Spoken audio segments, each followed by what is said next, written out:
Our next learning target is to look at how to solve two inequalities at once. These are called compound inequalities, and they'll be either joined by the word and or. So let's take a look at how that works. Our essential question is, how do we solve more than one inequality at the same time? So first of all, we're going to start with a basic compound inequality where it's kind of already solved for us. So our first compound inequality is x is less than 3 and x is greater than or equal to -8. So first of all, we're going to set up a number line that will fit both solutions. Now you don't need to do every single value in between them, but you need to make sure that they're both on the number line in the right numeric order with one other value as kind of a reference. So notice 0 is closer to 3 than -8. Now we're going to put our circles. X is less than 3, so that will be an open circle. 3 is not a solution of that inequality. And greater than or equal to -8, so we'll shade in that circle. For the shading, you may want to use arrows to start with, because when it's an and compound inequality, you're only going to shade where both inequalities are true. So starting with x is less than 3, we would shade everything from 3 on down. And x is greater than or equal to -8, we'll shade everything from -8 on up. So the solution for our compound inequality is to shade everything in between those two values. I'm not going to continue shading greater than 3 because that wouldn't make the first inequality true, and I'm not going to shade anything less than -8 because that wouldn't make the second inequality true. All right, the second part of our objective is to list 3 solutions. So list any 3 values that are between -8 and 3. The most obvious one is the one I have on my number line, x equals 0. If x is 0, that makes x is less than 3 true. 0 is less than 3. And 0 is greater than or equal to -8. So it makes both inequalities true. Other values that would work, for example, x equals -5. That is between -8 and 3. Or x equals 2. That is less than 3 and greater than or equal to -8. So now let's take a look at how to solve these inequalities. Basically, you're going to solve them one at a time. It's like you're solving 2 inequalities for the same problem. Our first inequality, we're going to add 1 to both sides.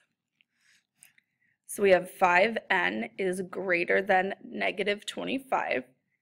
Dividing both sides by 5. I'm dividing by a positive 5, so I do not flip my inequality, and is greater than -5. We're not going to graph it yet. We have another inequality that we also have to solve.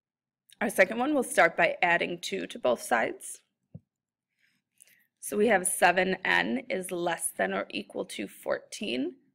Dividing both sides by a positive 7, once again I will not flip my inequality. I get n is less than or equal to 2. Setting up my number line, I need -5 and 2 on my number line. Put at least one value as kind of a reference point other than your 2 solutions. For n is greater than -5, I've got an open circle. N is less than or equal to 2, I've got a closed circle. And here's where I can organize with arrows. N is greater than 5, I'm going to shade to the right. N is less than or equal to 2, I'm going to shade to the left. So we can see that the arrows are facing each other, so again I'm going to shade in between. Almost always, I would say probably 90% of the time, if you have an and compound inequality, you're going to be shading in between the 2 values. Now notice I didn't say 100% of the time, so you may see an exception. Example 3, starting off by subtracting 8 from both sides on our inequality that's on the left, we get 8x is greater than or equal to -72. Dividing both sides by a positive 8, so I will not flip my inequality symbol. I get x is greater than or equal to -9. Solving my second inequality, I'm going to add 7 to both sides. So I have -8x is greater than or equal to -72. This time I am dividing by a negative, so I will flip the inequality. So we have x is less than or equal to +9. Setting up my number line, I've got -9 and +9, so 0 will go right in the middle. I have a closed circle at -9, x is greater than or equal to I have a closed circle at 9, x is less than or equal to, and once again I'm shading in between.